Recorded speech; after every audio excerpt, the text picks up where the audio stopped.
말씀을 들어도 사실 우리가 잘 이제 잊어버립니다.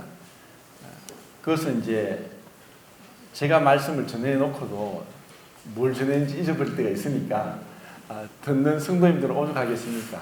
그래서 우리에게 반복이 필요한 것 같습니다. 지난주에는 요한복음 6장 41절부터 59절까지였었는데 나로 말미암아 살리라는 이제 57절 말씀을 가지고 말씀을 나눴습니다.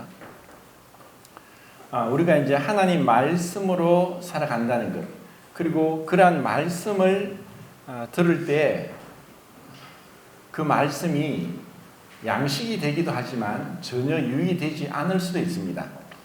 지금 이제 우리는 예수님께서 가버나움에서 유대인들과 대화하시면서 오병이어 기적을 행한 것에 대해서 이제 해석을 해 주십니다.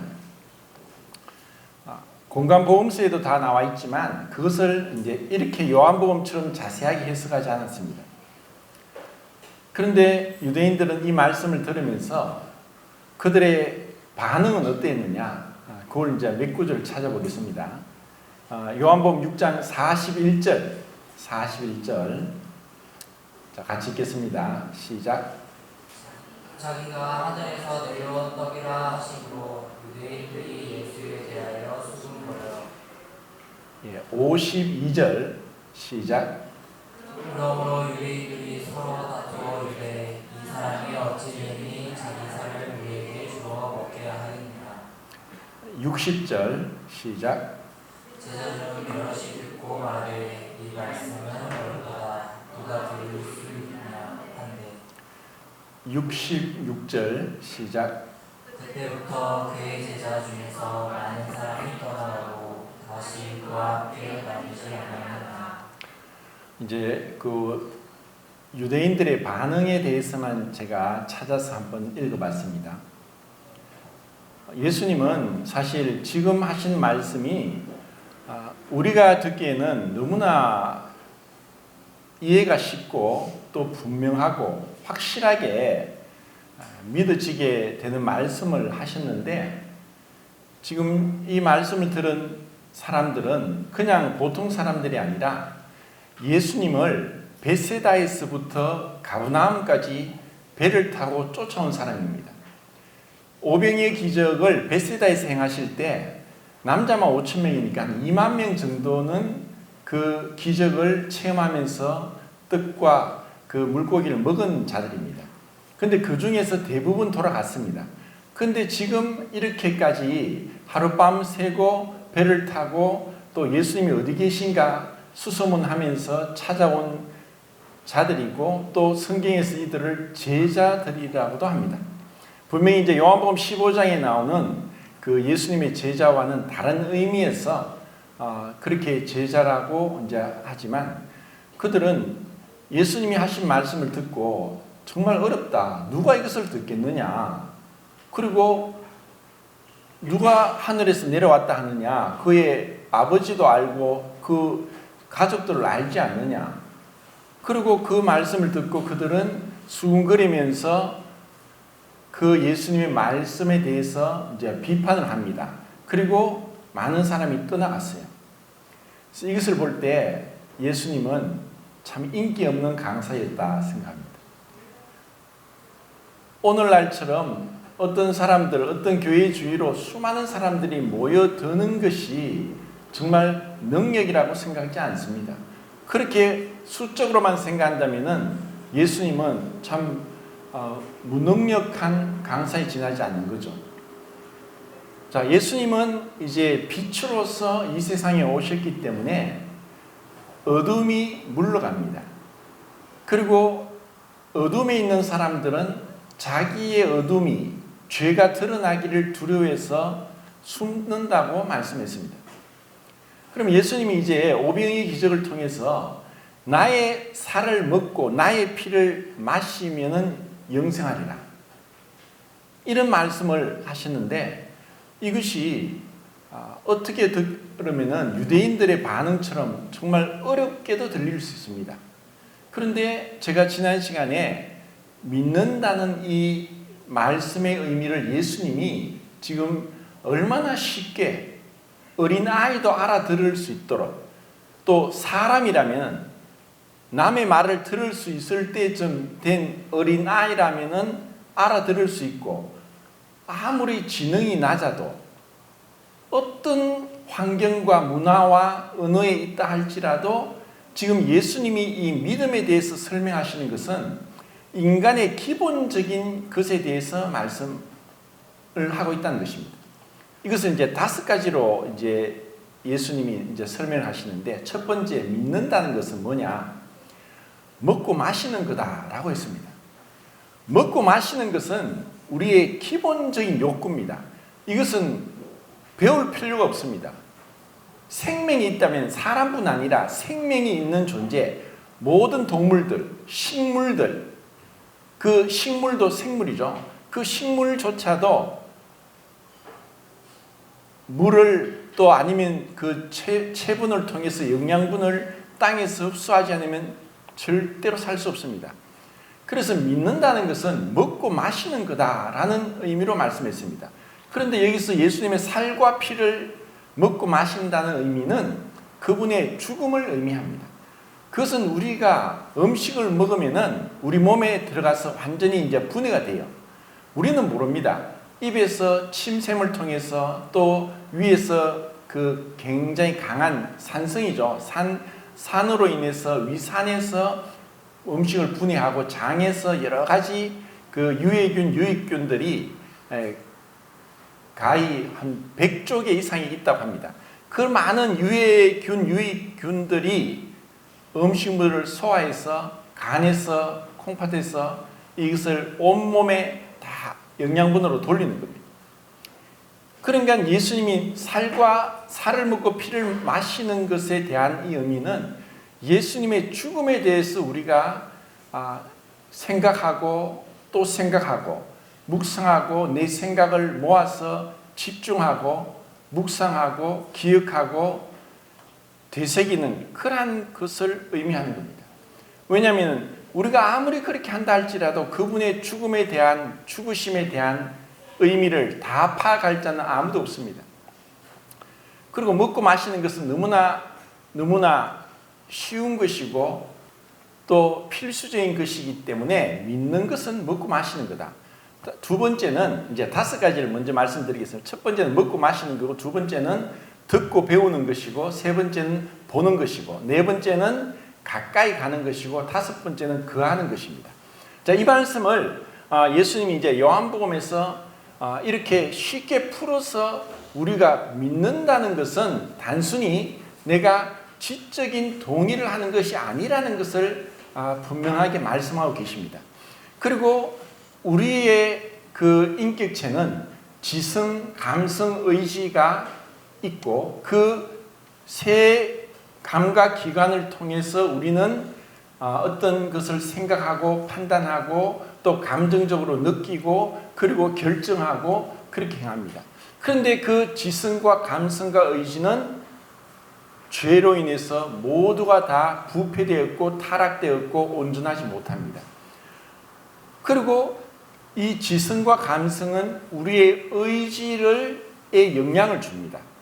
지성이 너무 강하게 그 사람을 지배하면은 마치 학자와 같은 사람, 몸이 건조하고 깡마르고 재미없고 또 딱딱한 그러한 이론가, 탁상 공문가가 될 수 있습니다. 때로는 감정이 그 사람을 지배하면은 너무 감정적으로 종잡을 수 없이 자기의 감정도 스스로 절제 못할 정도로 주체 없이 그렇게 마구 흔들리는 감정적인 어떤 그 종잡을 수 없는, 그리고 그 도통 기준이 모호한 그러한 사람이 될 수 있습니다. 그런데 이러한 의지도 이 지성과 감성이 타락했고 부패했고 오염되어 있기 때문에 이러한 잘못된 판단과 감정에 의해서 우리의 의지로 결정적으로 우리가 어떤 일을 결정하기 때문에 우리의 삶은 많은 오류들, 잘못 죄로 인해 계속 끊이지 않고 이어지는 게 우리 인생들입니다. 인류의 역사는 전쟁의 역사고 다툼의 역사고 그리고 많은 거짓 정보 가운데서 흘러가는 게 우리 인생입니다. 그런데 우리가 이 먹고 마시는 것 이것이 육체에도 절대적으로 영향을 미칩니다. 우리가 잘못된 음식을 먹으면 우리 몸이 반드시 그것이 그대로 반응합니다.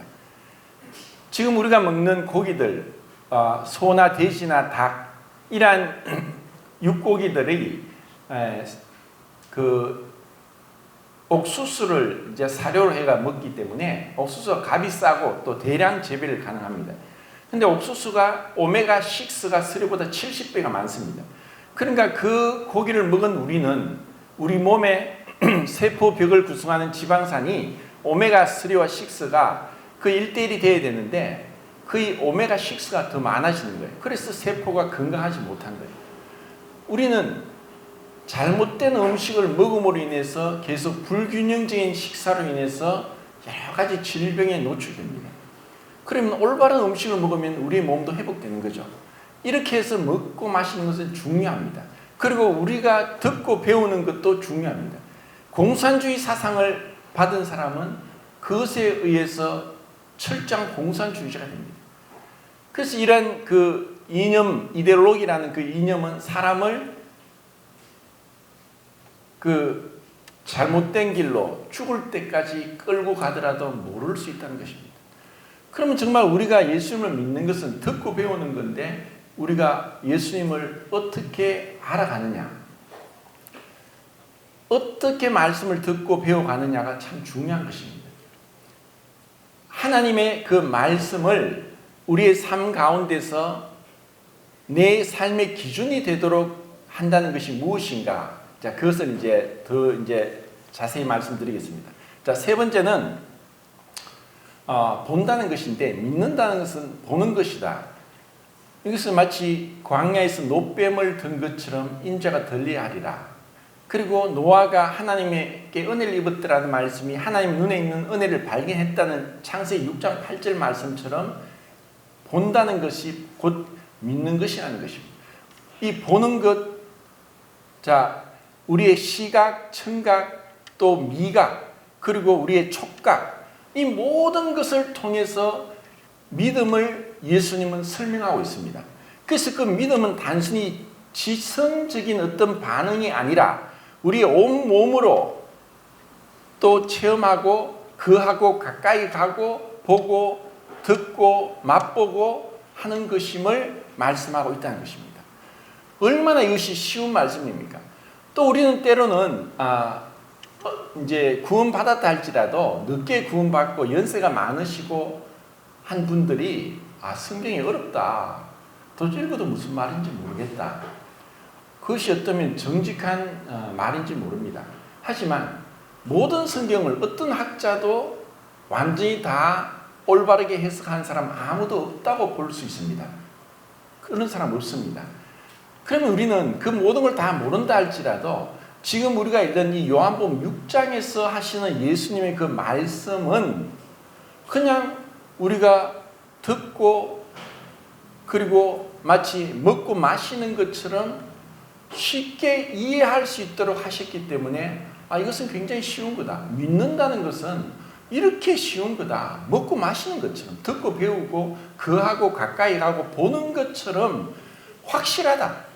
분명하다. 그리고 내가 그것을 모든 걸 모르지만 내가 아는 것은 예수님이 나를 사랑하신다는 것, 나의 죄를 용서하셨다는 것, 그리고 내가 천국 갈 수 있다는 것, 이와 같은 것들에 대해서까지 모르겠다, 어렵다 하면은 그 사람은 생명이 없는 것입니다.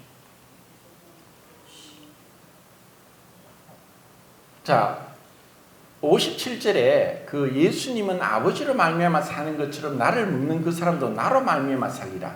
우리의 삶의 이유와 삶의 근본, 삶의 그 어떤 분명한 어떤 목적과 동기가 무엇이냐? 예수님을 인해서 사는 것이다 라고 우리에게 말씀하고 있습니다. 우리는 무엇을 위해 사느냐? 내 삶의 어떤 목적은 무엇이고 나의 삶의 원동력은 무엇인가? 라고 질문할 때 우리는 뭐라고 대답하겠습니까? 우리가 매주마다 예배를 드립니다. 그리고 이 예배는 주님 말씀하신 대로 내가 올 때까지 나를 기념하라. 주님을 기억하는 겁니다. 예배의 중심은 주님입니다. 어떤 사람도 아니고 어떤 설교자도 아니고 어떤 성악가도 아니고 오직 그분의 다시 오심을 기다리고 그분의 죽으심을 기억하고 그분의 오심을 기억하고 그분의 5가지 성육신, 또 고난받으심, 죽으심, 부활하심, 성천하심, 그것을 우리가 기억하면서 주님이 우리를 위해 행하신 것에 대해서 우리가 되뇌이고 감사하고 기뻐하고 때로는 슬퍼하면서 주님을 노래하고 감사를 올리는 겁니다. 이것이 우리의 삶의 최우선적인 우선순위가 되어야 됩니다. 그런데 우리가 정말 그렇게 하느냐? 얼마나 많은 생각들과 감정들에 의해서 주님보다 더 앞서고 더 중요시되고 더 많은 시간을 빼앗기고 우리의 마음과 생각을 빼앗아가는 것들로 인해서 우리는 주님께 몰입하지 못하는 겁니다. 레위기 10장에 아론의 아들 나답과 아비후가 제사장으로 그 성막에서 섬기다가 하나님이 명하지 않은 다른 불들이 들었습니다. 그때 하나님의 불이 제단에서 나왔는지 그대로 나와서 그들을 옷도 타지 않고 몸을 태워 죽였습니다. 정말 끔찍한 일이 일어났습니다. 그때 하나님은 모세를 통해서 아론에게 머리를 풀지 마라, 옷을 찢지 말라, 슬퍼하지 말라, 성막 밖으로 나가지 마라. 그 말씀의 의미는 그리고 나는 나를 가까이 하고 거룩하다고 하는 자를 통해서 영광을 받겠다. 하나님을 우리가 예배하는 데 있어서는 항상 2가지가 필수적으로 우리 머릿속에 있어야 됩니다. 그분의 거룩함, 그분의 사랑. 그분의 거룩함만을 우리가 볼 때는 우리는 그 앞에서 살 자가 없습니다. 그 거룩함의 광채는 너무나 빛나서 아무 사람도 보지 못하고 볼 수 없고 가까이 가지 못할 빛에 거하시는 그분, 디모데전서 6장 15, 16절에 있는 말씀대로 그분의 거룩함은 감히 태양조차도 가까이 가면 불타 죽을 것인데 어떻게 그분을 우리가 거룩함 가운데 갈 수 있습니까? 근데 우리에게 그 거룩함으로 갈 수 있는 사랑 가운데 우리를 받아주셨고 용납하셨기 때문에 그분의 사랑과 거룩함을 우리가 그 가운데 그리스도의 이름으로 갈 수 있다는 것입니다. 그런데 우리가 정말 우리가 이 예배 시간에 나의 어떠한 그 문제들, 질병들, 또 정말 어떤 인간관계 어려움들, 이러한 것에 얽매이지 않고 그것을 완전히 떨쳐버리고 그리스도께 몰입하느냐, 그분을 생각하느냐, 그분을 높이느냐, 그분께 감사를 드리느냐, 그러지 못하면은 우리는 우리의 신앙에 문제가 있는 것입니다.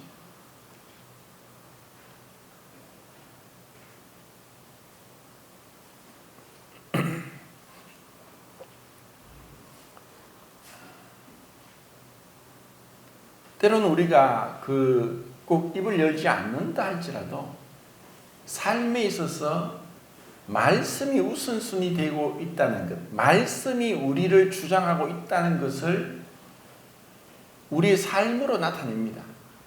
왜냐? 나의 시간 중에 24시간 시간 중에 내가 말씀 앞에 있는 시간이 도대체 몇 시간이냐? 때로는 우리가 일이 너무 바빠서 일찍 출근하고 늦게 퇴근하고 정신없이 흘러간다 할지라도 우리의 생각에 있어서는 어떤 누구도 우리를 구속할 수 없습니다. 그것은 우리에게 자유가 주어져 있습니다. 그런데 그 자유로운 나의 생각들을 얼마나 주님을 생각하고 몰입하느냐, 그것이 참된 나로 말미암아 살리라, 그 주님의 말씀으로 말미암아 사는 것입니다. 조금 이제 어려진 것 같은데 제가 좀 쉽게 얘기하려고 하면서도 자꾸 이렇게 어려지는 것 같습니다. 한번 이제 원론적으로 돌아가서 좀 이제 한번 생각해 보도록 하겠습니다.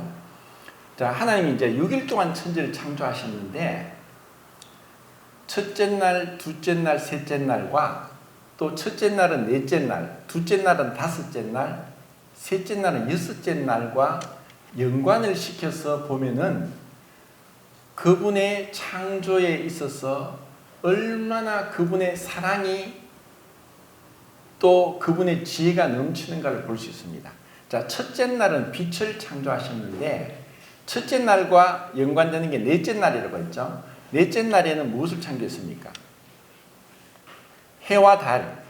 자, 빛은 달은 빛을 내지 않습니다. 위성이죠. 해는 항성이니까 빛을 냅니다. 그런데 하늘에는 이 항성들이 우리 은하계에만 해도 2,000개 이상이 있습니다. 그런 이런 은하들이 몇천 개가 있죠. 그러니까 이런 어마어마한 빛들을 창조하셨고 그 빛이 지구상의 넷째 날 해와 달을 통해 낮과 밤을 주관하게 하신 겁니다. 둘째 날은 윗궁창과 아랫궁창을 창조했습니다. 그러면 다섯째 날은 무엇을 창조했을까요?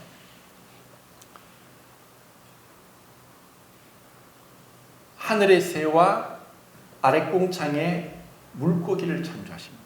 자, 셋째 날은 바다에서 무틀, 땅을 창조했습니다. 그러면 여섯째 날, 땅 위에 각종 씨 가진 채소와 열매 맺는 과실 나무들을 창조하셨습니다.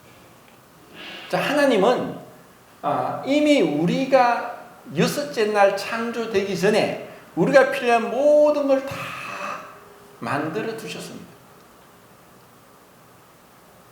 만약에 이제 결혼한 사람이 이제 얼마 안 돼가 아기를 출산하는데 아기가 태어나기 전에 부모들은 아기가 입을 옷, 또 잠잘 그 아기 침대, 또 기저귀, 또 그 목욕통, 그리고 분유통, 각가지를 준비하는 게 정상입니다. 그 준비하지 않으면 좀 비정상이죠. 병원에 가야 됩니다. 자, 우리 사람도 그렇게 한다면 하나님은 오죽하시겠습니까? 자, 하나님이 모든 걸 다 주신 거예요. 근데 그 모든 것은 우리를 위해서지만 우리의 삶의 목적은 바로 그분을 바라보고 그분의 영광을 위한 것입니다. 먹고 마시든지 하나님의 영광을 위하여. 그분이 이 모든 것을 주신 것은 그분께 우리가 생각을 모두고 집중하기 위한 것입니다. 그런데 지금 예수님의 제자들은 믿지 않는 제자들이죠. 그냥 겉으로 따라온 사람들은 이 말씀이 어렵다, 누가 알아들을 수 있겠느냐 수근수근거리고 결국은 떠나갔습니다.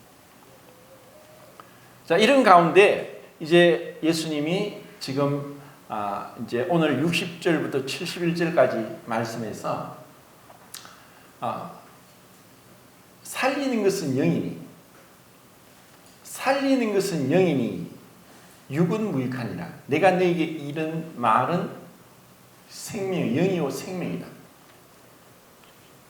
그분의 이제 말씀이 우리를 살리는데 그분의 말씀이 나의 어두운 지각을 밝게 하고 나의 감정이 절제되면서 정말 기뻐할 때 기뻐하고 울 때 울 수 있도록 그분이 우리를 감정을 다스리고 그리고 내 의지가 내가 가야 할 곳을 가게 하시고 그리고 내가 있을 곳에 있게 하시고 내가 해야 할 것을 하게 하시고 하지 말아야 될 것을 하지 않도록 하게 하시도록 그분이 우리를 주관하시는 것이 곧 구원이고 그것이 정말 변화받은 생명을 얻은 자의 모습이라는 것입니다.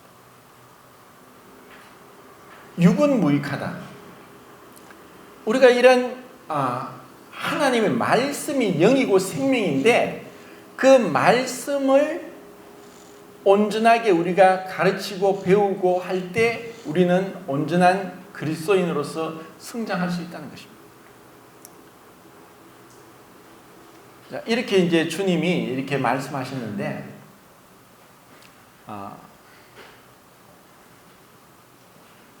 이 본문에서 믿지 않는 자 가룟 유다에 대한 말씀이 나옵니다. 지난번에 한 말씀 드렸지만 오늘 다시 좀 더 이제 자세하게 말씀드리겠습니다. 가룟 유다를 예수님이 왜 제자로 선택했을까? 왜 선택했을까요?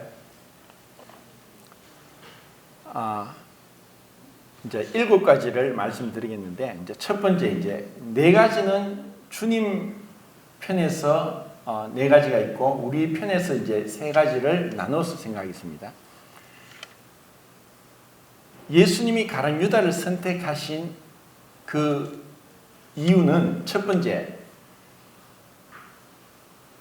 히브리서 10장 7절에 주의 뜻을 행하기 위해서 몸으로 오신 그 말씀에 순종하기 위해서 예수님이 예언을 성취하기 위해서고 두 번째는 그분의 전지하심, 세 번째는 그분의 무지하심, 네 번째는 그분의 참 사랑이심을 나타내기 위해서 가룟 유다를 선택했습니다.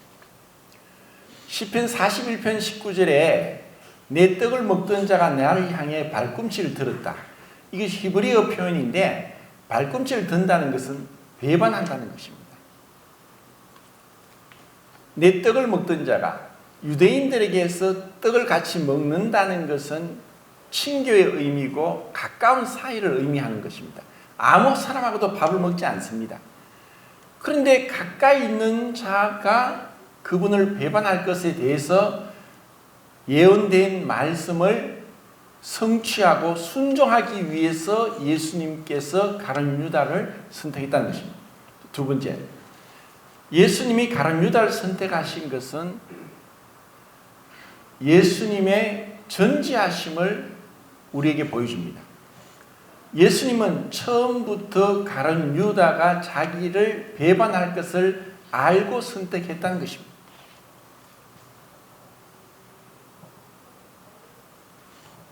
우리 사람으로서는 미래를 안다는 것은 불가능합니다. 우연히 어쩌다가 그렇게는 맞출 수 있을지라도 그 사람을 정확하게 아는 것은 불가능합니다. 이것은 어떤 의미에서는 주님께서는 시간을 초월해 계십니다. 시간에 전혀 구애받지 않고 모든 과거와 미래를 보고 계시는 그분의 전지하심을 여기서 보고 있습니다. 세 번째는 가룟 유다 같은 배반자를 옆에 두면서 예수님께서 어떤 흠도 티도 죄도 없다는 것을 증거할 그 증인으로서 증인이 필요했다는 것입니다. 그래서 가룟 유다가 나중에 자살할 때 그가 뭐라고 했습니까? 내가 무죄한 피를 팔았도다 하고 대제사장에 받은 은 30을 던지고 목매어 죽게 됩니다. 우리 사람은 가까이 가면은 냄새나고 허물이 보입니다. 멀리서는 괜찮은 것 같아도 이게 우리 사람입니다. 근데 예수님은 가장 가까이 있었음에도 불구하고 가룟 유다가 정말 매의 눈으로 예수님의 어떠한 허점도 찾고자 했지만 그가 마지막 고백한 것은 내가 무지한 피를 팔았다. 그래서 예수님의 무지함을 정인으로 배반자보다 더 완벽한, 더 적합한 인물은 없다는 것입니다. 그래서 가룟 유다를 선택했습니다. 네 번째, 그분의 사랑. 3년 반 동안 예수님은 가룟 유다를 볼 때마다 이 배신자, 네가 나를 팔 거지. 정말 예수님은 조금이라도 그 가룟 유다를 향해서 어떠한 내색도, 어떠한 마음의 의심도, 어떤 그 불평도, 원망도, 미움도, 정오도 없었다는 것입니다. 왜냐하면 우리 사람은 마음의 빛입니다. 내가 그 사람이 조금 싫으면은 내 표정으로, 말로, 태도로 우리는 얼마나 자주 그렇게 상대방을 무시하고 그냥 모른 척하고 외면하고 그냥 때로는 반박하고 때로는 비꼬고 때로는 그냥 막 싸우기도 하고. 왜냐하면 모든 게 내 중심이니까. 모든 게 내 중심이니까 내가 싫으면 그것을 어떻게든 표를 내는 거예요. 그런데 예수님은 가룟 유다를 향해서 조금의 어떤 차별도 하지 않았어요. 왜냐? 제자들도 아는 거예요. 제자들도 아무도 몰랐어요. 제자들 그 누구도 가룟 유다가 예수를 배반할 것을 끝까지 몰랐던 거예요. 그것은 예수님이 제자들을 사랑하실 때 끝까지 사랑하시니라. 자, 그분은 가룟 유다도 다른 11명의 제자도 똑같이 사랑했습니다. 차별이 없었습니다. 문제는 가룟 유다가 문제지 예수님이 그것을 차별 대응한 것도 아니고 예수님이 그를 배반하도록 그를 예정해서 선택한 것도 아닙니다.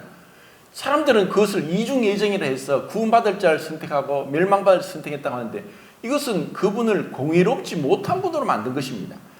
그분은 시간에 대해서 초월해 있기 때문에 우리가 볼 때는 마치 그 멸망받을 자식밖에 없다. 요한복음 17장에서 오직 멸망받을 자식, 그렇게 정하신 것이다 했다는 것은 하나님이 그를 배반하도록 정해놓고 유다가 로봇처럼 따라간다면은 하나님은 가룟 유다를 심판할 자격이 없는 것입니다. 그래서 그것은 전혀 잘못된 얘기입니다. 예수님은 가룟 유다도 똑같이 끝까지 사랑했습니다. 마지막에 겟세마네 동산에서 가룟 유다가 대제사장의 종들과 로마 병사들을 데리고 칼과 몽치와 횃불을 들고 왔을 때 친구여, 네가 하려는 것을 하라. 주님은 끝까지 가룟 유다가 회개할 기회를 주시는 거예요. 가룟 유다가 돌이키기 원하는 거예요. 그리고 그를 향해서 어떤 일말의 미움도 없었어요. 그리고 그때 예수님이 붙잡히기 전날 이미 베드로는 이 사태의 심각성을 어느 정도 감지했습니다. 그래서 그는 칼을 준비했어요. 사실 그 칼이 무슨 소용이 있겠습니까?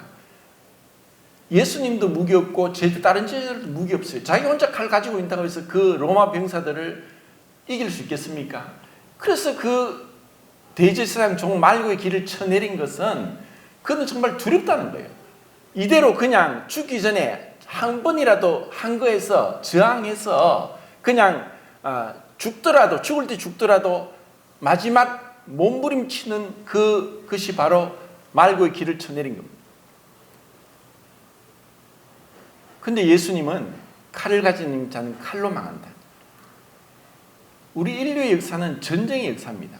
하나님이 심판하지 않아도 인간은 인간이 만든 무기로 수천 발의 핵무기로 자멸합니다. 칼로 가지기 때문에 무력으로 이것을 이기려고 하기 때문에 말로서 이기거나 아니면 어떤 식으로 내가 이기려고 하는 것은 결국 지는 겁니다. 주님은 지는 것이 이긴다. 죽음으로써 악을 정복하는 그 길을 우리에게 보여주신 겁니다. 끝까지 가룟 유다를 사랑하신 주님.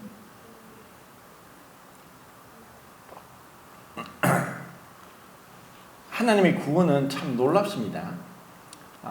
죄가 어떻게 들어왔습니까?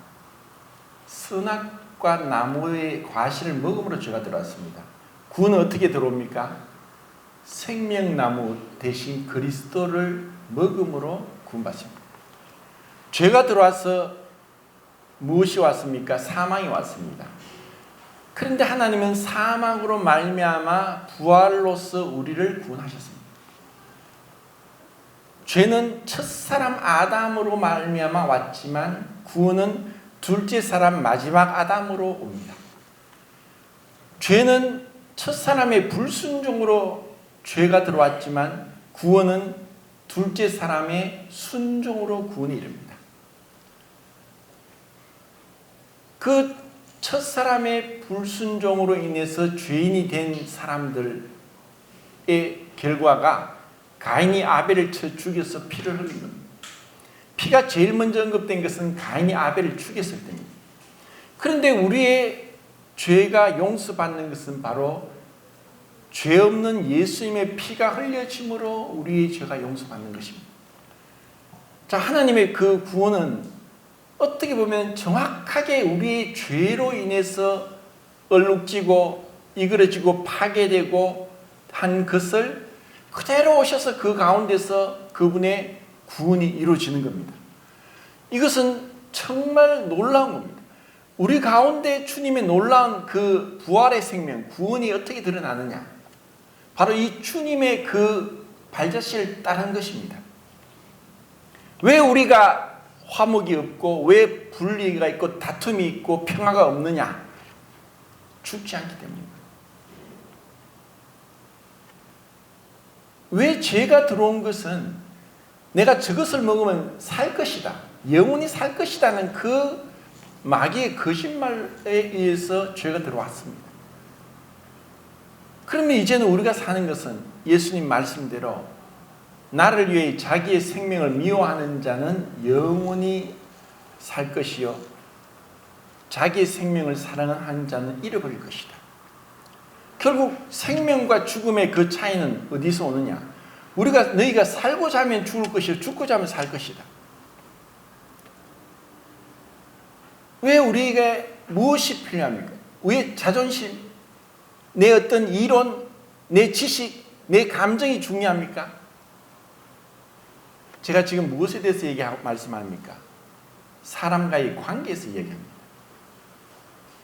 부부관계, 부모-자식 관계, 또 형제-자매 관계, 또 회사에서, 직장에서 동료들과 관계, 직장에서 상사의 관계에 있어서 우리가 주님의 방법대로 그 사람이 나를 미워하고 어떤 형제가, 경기도 사는 형제가 전화가 왔습니다.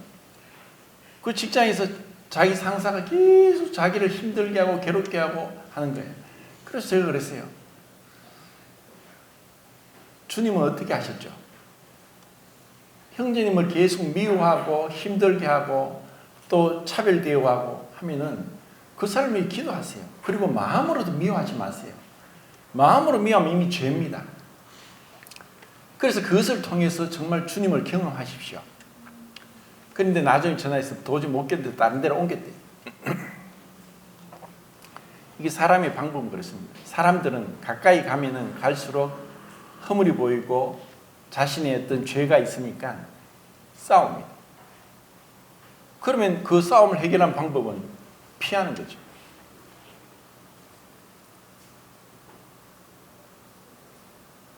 주님의 구원은 어떻게 이루어집니까? 자, 주님은 이렇게 가룟 유다를 끝까지 사랑했다는 것. 그래서 가룟 유다는 나중에 할 말이 없습니다. 주님은 끝까지 기다려 주셨으니까. 자, 이제 우리 편에서 이제 세 가지 가룟 유다를 예수님이 선택한 이유, 첫 번째는 죄의 사악성, 두 번째 죄의 기만성, 세 번째 죄의 보편성. 자, 이것에 대해서 말씀드리겠습니다.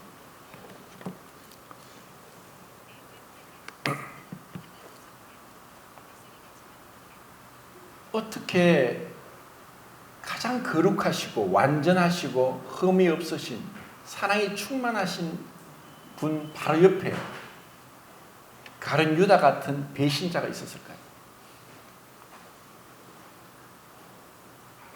죄가 얼마나 무섭냐? 가장 가까이서 그분을 가장 잘 믿을 수 있고 사랑할 수 있고 영접할 수 있는 조건 속에서도 가룟 유다는 예수님을 믿지 못했다는 것입니다. 이것이 죄의 무서움입니다.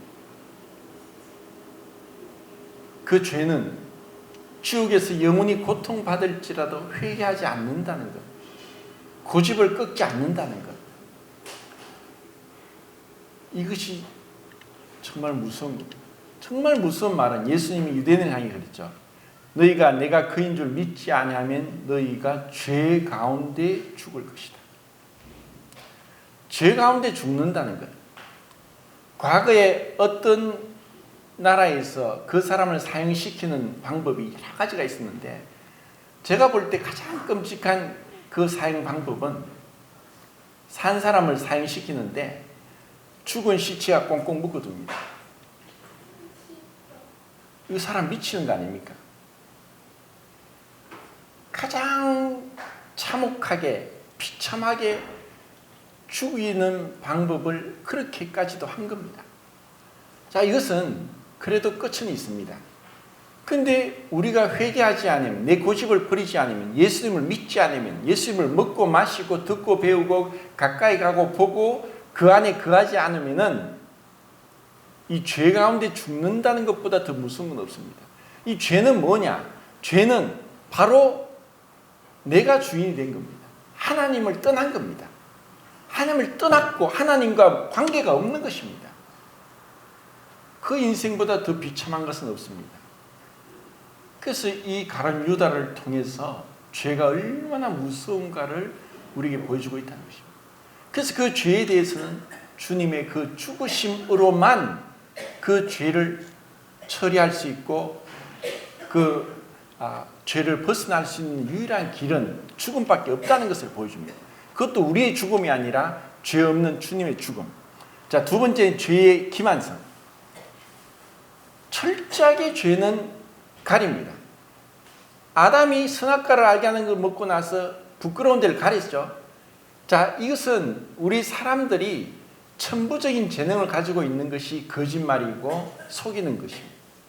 사람에 따라 다를지 모르지만 정말 교도소에 가서 나는 10,000원을 사기쳤는데 어떤 사람은 100억을 사기치고 온 사람 보고 그 사람을 흉볼 수 있겠습니까? 주님 볼 때는 똑같습니다. 10,000원을 사기쳤든 100억을 사기쳤든 그 죄는 똑같은 죄입니다. 거기에 대한 형벌은 다를지 몰라도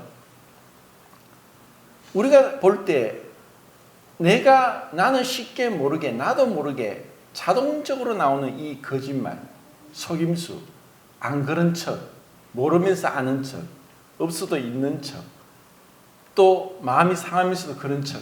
자, 이와 같은 너무나 우리는 이 죄 속에 빠져 있기 때문에 죄가 죄인 줄 모르고 살고 있다는 것입니다. 이 죄가 얼마나 무서운 것입니까?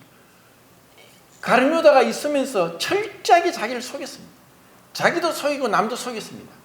자기도 때로는 전도자로서, 제자로서, 형제로서, 사도로서 그 행세를 했습니다.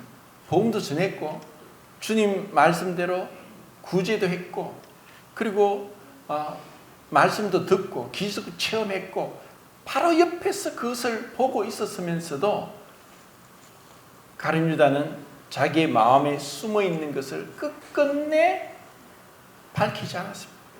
결국은 예수님을 체포할 때 바로 몇 시간 전에 주님과 함께 떡을 같이 먹고 식탁에서 같이 대화했던 그 유다가 이제 예수님을 건너편에서 배반자로서 그분을 향해서 칼을 들고 있다는 것입니다. 이게 얼마나 무서운 것입니다. 세 번째, 죄의 보편성.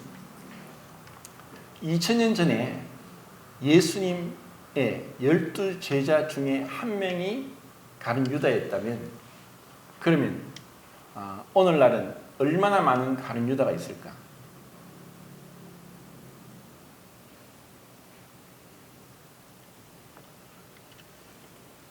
우리 가운데 혹시 있다면 어떻게 될까? 참 두렵고 무서운 일입니다.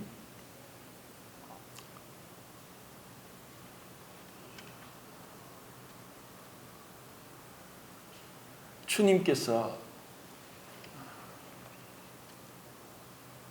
나를 먹고 나를 마시라. 완전히 자기를 내어주신 거예요.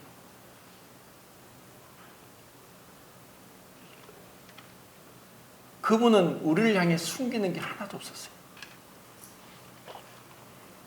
우리의 양식이 되고 우리를 강건케 하고 줄이지 않게 하고 목마르지 않게 하기 위해서 그분은 자기의 모든 것을 내어주신 분이에요. 그럼 우리가 그분을 통해서 힘을 얻고 강건하게 되는 것이 마땅하고 그것이 우리 그리스도인의 삶의 가장 근본적인 그 원동이 되는 것은 마땅한 것입니다. 그러면 그렇게 우리가 그분을 배워가고 알아가느냐? 제가 지난 시간에 그런 말씀을 드렸습니다. 사람이 자기 자신의 모습을 보는 것은 진짜 어렵다. 내 육신적인 모습도 제가 밤에 저는 한 번도 제가 제 코 고는 소리를 듣지 못했지만 저희 자매가 코 고는 것을 2분 동안 녹음한 것을 듣고는 깜짝 놀랐다 했죠. 이야, 이렇게 코 골면 전에 우리 아파트에도 그 경찰이 왔어요, 밤에. 그런데 경찰이 왜 왔냐고, 한밤중에 왜 왔냐고 하니까 신고가 들어왔답니다. 여기 아파트에 산에서 짐승이 내려왔으니까 짐승을 좀 체포하라. 근데 그 짐승 소리가 바로 어느 집에서 코 고는 소리였습니다. 자, 근데 본인은 몰라요. 본인은 자기의 모습을 모르는 거예요. 그러면 육신적인 모습도 못 본다면은 내 정신적인, 도덕적인, 영적인 부분은 내가 아느냐? 그것을 알려면은 바로 옆에 누군가가 있어야 됩니다. 자, 빛이 지금 우주 공간이 캄캄합니다. 그 이유는 반사할 게 없어요. 우리가 만약에 혼자 있으면은 내 모습을 절대 못 봅니다. 나는 상대방을 통해서 나의 모습을 투영하고 보는 겁니다. 근데 대부분 사람들은 상대방만 지적하는 거예요. 당신 왜 이랬느냐? 왜 이랬느냐? 그래서 항상 남 탓하는 사람보다 더 어리석고 미련한 사람은 없습니다. 그런 남의 눈에 티를 보고 내 눈에 들보를 못 보는 게 인간이고, 그래서 우리에게는 말씀이 필요한 거예요. 그 말씀 앞에 우리가 정직하게 나갈 때 정말 나의 모습을 보는 거예요. 지금 제가 아침마다 시편 119편을 보는데 119편이 총 몇 절까지 있죠? 176절까지 있습니다. 그럼 어떻게 그걸 아느냐? 히브리 알파벳이 22자입니다. 쉰이 이제 점이 뒤에 적히면 쉰이고 앞에 찍으면 신인데 그것을 한 글자로 보면 22자입니다.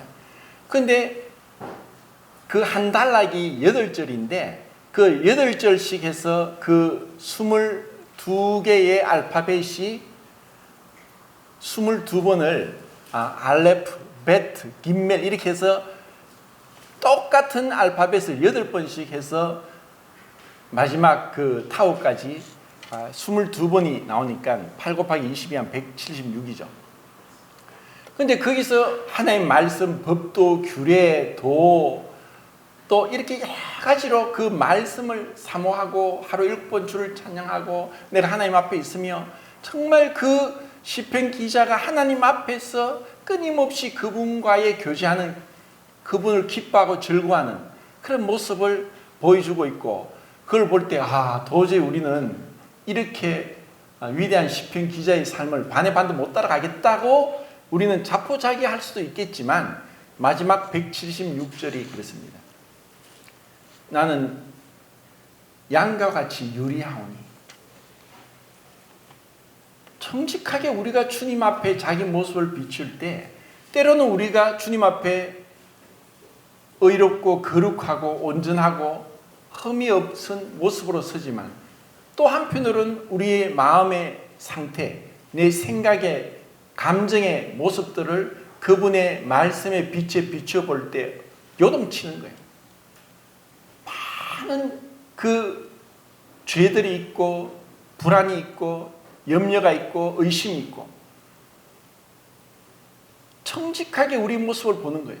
그런데 그 안에서 마치 가룟 유다와 같이 우리는 얼마나 많이 배반하고 주님을 떠나고 원망하고 불평하고 의심하는 그와 같은 것이 있음에도 불구하고 우리를 이 자리에 불러주시고 우리를 향해서 끝까지 사랑하신다는 그 주님의 영원한 사랑 앞에 우리는 모든 것이 눈 녹듯이 녹아내리는 거예요.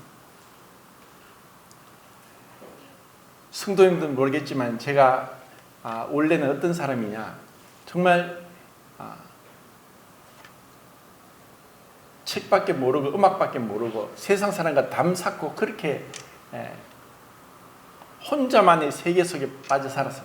그냥 그 문학에 빠져 살았고 음악에 빠져 살았고 정말 세상과 담쌓고 세상에 대해서 어떤 것도 관심도 없고 알려고도 하지 않고 그랬습니다. 그러다가 제가 대학 들어가서 이렇게 이제 사람들 앞에서 어떤 발표를 하게 됐는데 저도 모르게 막 이 말이 엄청나게 마치 그 지진이 나서 떨리듯이 온몸이 떨리는데 말을 드드드드드 그러면서 막 제가 생각해도 내가 미쳤나 왜 이러냐 할 정도로 그랬어요. 그 정도로 제가 혼자만의 세계에서 그냥 그 안에서 기뻐하고 즐거워했기 때문에 사람들 앞에서 얘기한다는 것은 정말 두렵고 힘들고 그 뒤로는 아예 말할 기회가 있어도 입을 다물고 공공 자리에서 말하지 않는 것이 저의 삶이었습니다. 그래서 제가 구원받고 나서는 누가 가르쳐 주지도 않았고 물어보지도 않았지만 전도를 시작했어요. 이걸 전하지 않으면 전할 수 없었던 거예요. 그리고 이 말씀을 자꾸 얘기하지 않을 수 없었던 거예요.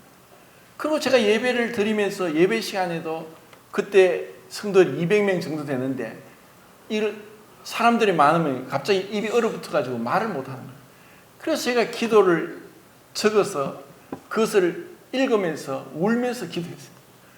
기도하지 않을 수 없고 감사하지 않을 수 없고 찬양하지 않을 수 없고 그 주님의 사랑을 내가 깨달았고 알았고 나 같은 자를 살리신 그 놀라운 은혜를 내가 경험했고 그 주님이 나를 오래 참아주셨고 그 큰 죄악의 구렁텅이에서 건져내셨는데 어떻게 주님을 찬양하지 않을 수 있습니까? 어떻게 감사를 드리지 않을 수 있습니까?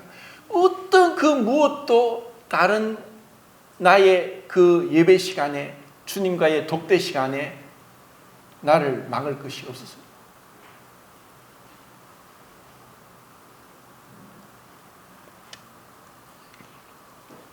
우리의 그 하루 일상은 하루하루가 정말 중요한 시간입니다. 그 시간에 주님과 얼마나 내가 깊은 교제 가운데로 들어가느냐, 그분을 생각하느냐, 그 말씀을 생각하느냐, 그것이 이제 우리가 공공장소에서 예배를 드릴 때 나타나는 거예요. 저는 정말 음치고 박칩니다. 그런데 제가 찬송은 목이 터져라 찬송합니다. 주님 정말 주님 감사합니다. 주님을 정말 목소리 높여 찬양합니다. 주님께 입을 열어서 감사드리지 않을 수 없습니다. 주님이 자기를 완전히 나를 위해 내어주셨어요. 나의 입에 씹히고 나의 속에서 완전히 녹아들어서 완전히 소화돼서 온몸에 퍼지도록 그분이 나를 사랑하고 내가 너희 안에 거하고 너는 나 안에 거하라.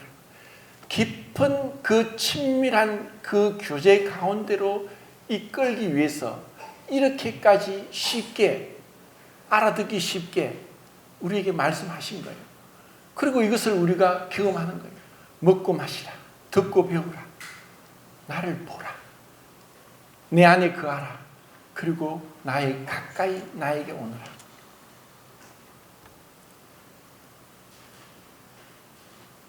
우리는 얼마나 복된 사람입니까?